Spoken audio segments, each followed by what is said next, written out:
Good morning, dear students. I hope you all are fit and fine. Okay, going ahead of our subject, that is social science. In the first few videos, we have discussed about the chapter name is economic development. What is the meaning of economic development? We have discussed about the features of the developing economy. And in the second video, we have discussed about the structures of the Indian economy on the basis of primary sector, secondary sector, service sector, and then we have discussed some other points such as factors of productions. It depends on mainly on four parts, that is land, capital, labor, entrepreneurship.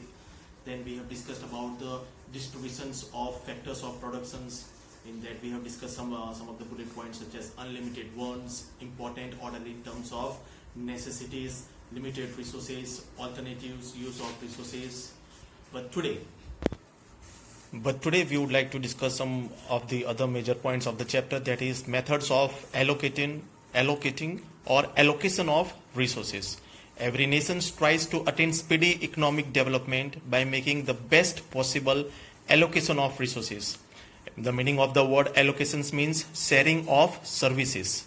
Here it means sharing of the resources in a proper way. Allotment of resources is mainly done by two methods, that is the first one is market mechanism and second one is social system. Both the systems are opposite to each other. By mingling both systems, many other methods have developed. Every country accepts one or the other method as per their requirements. Following is the explanation of methods of allotment of resources. Okay, the first one is the market system.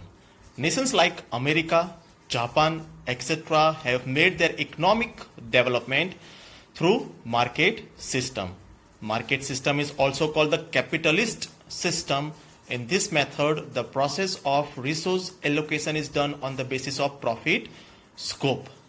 People invest in those industries where they find more scope of profit.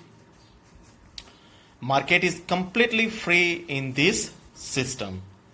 Government does not have any specific economic policy or does not play any role in this method. Government is not interfering in the market system. That's why they said that they do not have any economic policy or they do not follow any role in the in this method, that is the market system. Competition plays a vital role in the market system. Yes, because it is directly deal in the competition, so it directly comes into the market. Therefore, there is a lot of competitions from different parts of the system.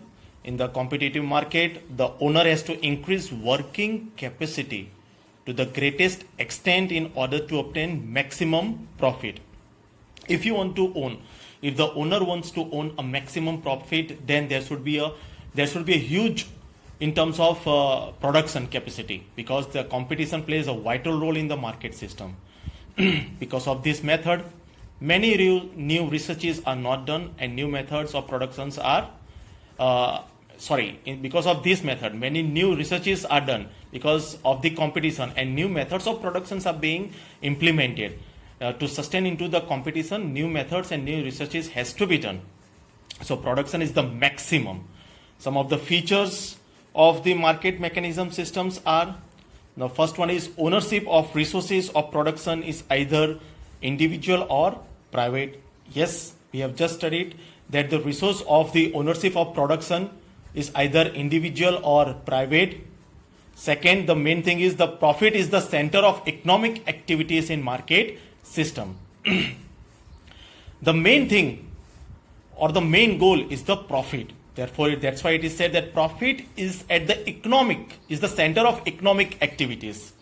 Third point is consumers get good opportunity of choice because of the new methods, because of new productions, because of new techniques, and because of the competitions. Consumers, they have the different choice. Therefore, they have the good opportunity in terms of choice.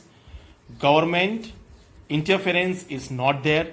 Government, as we just studied the line that government does not have any specific economic policy or does not play any role in this method. Therefore, government does not interfere in this system. And the last point is distribution of resources is based on profit. Now let's move on the benefits of the mechanism. system. What are the benefits of the mechanism system? First one is economic freedom of individual is protected in the market system. Economic freedom of individual, because government is given freedom to the owners, so they have the economic freedom and it is protected in the market system. Second one is resources of productions are utilized to the greatest extent and efficiently. Resources of productions, whatever the resources are there, whatever the things which we get for the terms in terms of products, in terms of productions, are utilized to the greatest, means these resources are taken care and they are being utilized to the greatest extent and efficiently. They take into consideration that not much of the resources must be wasted, so therefore it is being said that they are utilized in greatest extent. Third point is abundant production may be done because of the competition, because to sustain in the competition, to sustain in the market, it is said that abundant production may be done. There are limitations of market mechanisms too. What are they? In spite of having many benefits, market system is not perfect. There are many disadvantages and limitations of it, which are as follows. The first one is because of lack of policy related to role of state, natural resources are wasted. Yes, there are chances of wasting of the natural resources because there is no proper policy related to the role of the state. Second one is due to lack of knowledge and ignorance about the market, consumers are exploited. If there is no proper knowledge and if there is ignorance about the market, if there is no information, there is no proper knowing about the market, consumers are exploited. The meaning of the word exploited means cannot make full use of it. They cannot make the full use of the resources which are being provided in the market. Third one is due to centralization of property and income, there is increase in disparity of income. Disparity means a great difference of income because of the centralization of property. And the last one is there is a fear of monopoly, economic instability, exploitation of labor, etc. Laborers are being exploited, means they might be given a less amount of in terms of money, in terms of wages, so they have been exploited because laborers would be getting in a cheaper rate of wage, so they have been exploited. There is a fear of monopoly. Monopoly means there is only a kind of a one kind of a productions, only they have the monopoly, that particular thing can be produced by only one owner or else one company. Now let's move to the second, that is the socialist system. Okay, what is the socialist system? Socialist system originated because of limitations and features of market system. Okay, the first point they said that why socialist system originated, because there was limitations of economic and failures of the market systems. Countries like Russia and China have achieved fast economic progress by adopting these systems. Okay, that's why we wonder like why Russia and China are having their greater control on the economy, because they have obtained the socialist systems. I will repeat, countries like Russia and China have achieved fast economic progress by adopting this system, that is the socialist system. Socialist system is quite opposite to the market system. All economic decisions are taken by the state machinery. In market system, the government do not interfere. Over here in the socialist systems, the decisions are taken by the state. Distribution, production, distribution, etc. are taken after keeping the requirement of society in mind. Therefore, all the decisions regarding to the productions, where to invest, resource distribution, or to what amount of the resource could be distributed, production distributions all are taken into the mind by the that is the state. That's why it is been that's why the state is being taking care of the socialist system. Okay. In the socialist system, rather than profit, social welfare is at the center. In market, we have seen that the profit is at the center, but in the socialist system, social welfare is at the center. Production of resources and the price are decided by the state. In market, it is decided by the owners or the individuals of the productions, those who produce that particular thing also. But over here, it is being decided by the state. Now let's move about the features of the socialist system. First one is resources are owned by the state.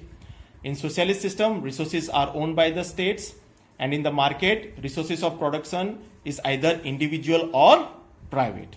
Second is all the economic decisions are taken by the state, and in market, the government interference is not there in this system, and in socialist, all the economic decisions are taken by the. Third one is rather than profit, social welfare is at the center of economic activities. We have just studied that profit is not at the center. Rather than that, social welfare is at the center of economic activities. And the last one is laborers are paid wages in return of work. Over here, the laborers are paid wages in return. Laborers are paid wages in return of work. Now, benefits of social systems. What are the benefits? Because of production according to the requirement of the society, unimportant and luxurious items are not produced. It is said, the first point, because of production according to the requirement of the society. Whatever the things which are being produced, that are according to the requirement of the society. So definitely unimportant and luxurious items are not produced. Second one is, as the decisions related to the productions are taken by the state, so wastage of resources is not there. Over here, the decisions are taken by the state. So there is a less wastage of the resources. Third, disparity of income and property is removed. There is no disparity. That is not unequal in terms of income and property over here. But in the market, there is the disparity of income. The fourth point is consumers are not exploited. Moving further is the limitations of socialist system. What are the limitations of the socialist systems? They are as follows. As the resources of productions are owned by state, people do not get encouragement and motivation to increase productions. I'll repeat, the resources of productions are owned by the state. Therefore, people do not get encouragement. As the state are owning the resources, they are not being motivated. People are not being encouraged or motivated to increase the production. Second is due to the lack of competition, contest and research do not get momentum in the economy. We have seen what is there in the market. They have the more of the research in terms of productions, in terms of market, in terms of competitions. The economy is, they have the different kind of economy, but here there is a lack of competition. So the contest and research do not get momentum in the socialist system. There is a lack of individual freedom in this system. And the last one, because of complete interference of state, there is fear of bureaucracy. The meaning of the word bureaucracy is a system where most of the decisions are taken by the state. But obvious, when the state is interfering in terms of production, in terms of market, in terms of distribution, in terms of allocation of resources, in terms of productions, so there will be in terms of freedom also. So there is a fear of bureaucracy. The last point of this chapter is the mixed economy. What is mixed economy? Mixed economic system attempts at removing the limitations of market system and socialist systems and try to assimilate in it good elements of both the systems. So last, the mixed economy. We have studied about the market system, we have studied about the socialist systems. So a rise of mixed economy came because it tried to remove the limitations from the both of the systems, that is the market systems and the economic system. Okay, mixed economy is such a type of economic system in which public and private sector coexist and both the sectors do not work as a competitor. Rather, they work as complementary to each other. In market, individually, we have seen that individual are given more of the preference, and in socialist, it is what opposite to what the individuals are there. It is owned by the state. But in mixed economic, it is said that in which both, that is public and private sector coexist. Both the systems come. Okay, and it says like they rather than competitor, they work as a complementary. They complement each other. There is individual or private ownership in agriculture, trade, small consumer goods industries, while basic key areas like heavy industries, factories producing defense material, railway, electricities, road, irrigation, etc. are owned by the state. So these were the example, like which are they owned by the private and which are owned by the state. I'll repeat. There is individual or private ownership. There is individual or the private ownership. In this is the example what I am saying. In agriculture we have said that there is an individual or the private ownership in agriculture. Then trade. Then we have seen in the small consumer good industries, and which are the one which is owned by the state. For example, that is of the industries, factories, then producing defense material, railways, electricity. These are all the examples which are owned by the state. In this system, market is not completely free. Government lays control in different ways. Okay, this is not completely free what we have seen in the market system and the socialist system. So some of the things are being controlled by the government. For example, state lays heavy tax on production of unwanted things. In the same way, industries in the backward areas are encouraged by giving subsidy, relaxations in tax, etc. In some cases, they are levying taxes, and in the backward areas, they are being giving freedom in terms of taxes. They have been given relaxation in terms of tax. Okay, this system is also called the control economic system because of the restrictions and control. Okay, it can be asked like, what do you understand by the term control economic system? So mixed economy is also called as the control economic system. Why? Because it has been restricted and controlled by the state. Countries like India, France, and England follow mixed economy. So if they ask you like which are the countries which are following the mixed economy, we can say like India, France, and England. These are the countries which are following the mixed economy. We so far studied about the market system, socialist system, and mixed economy as deciding factors for economic decisions and distribution of resources. Okay, so this is the end of the chapter of economic development. Students, I hope you would have understood the chapter what I have explained. When we meet into the next video, we will start with the new chapter of the social science. Till then, please go through the chapter, please understand, okay, and take care of yourself as you all are into the higher grades, that is the 10th grade. This time you will be having your boards, so I request you all, please study at home the materials which are being provided by our school, that is the MS School, via that is the YouTube channel of the MS School. So this is for you children. I request you all to please go through all the things which we are providing to you for your basic necessities and for your learnings. Thank you.